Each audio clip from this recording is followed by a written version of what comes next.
Badan Pengawas Pemilu bersama Badan Narkotika Nasional Kota Langsa melakukan tes urin terhadap 489 pengawas TPS pada pemilu 2024.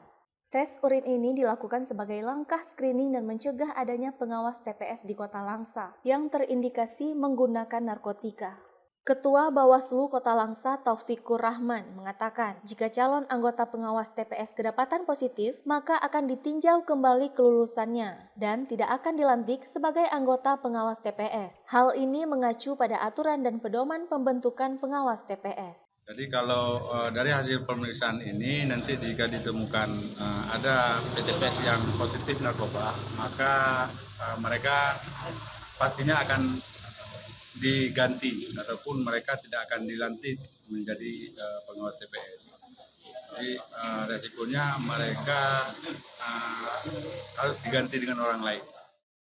Dari Langsa, Selinovita melaporkan untuk Puja TV Aceh.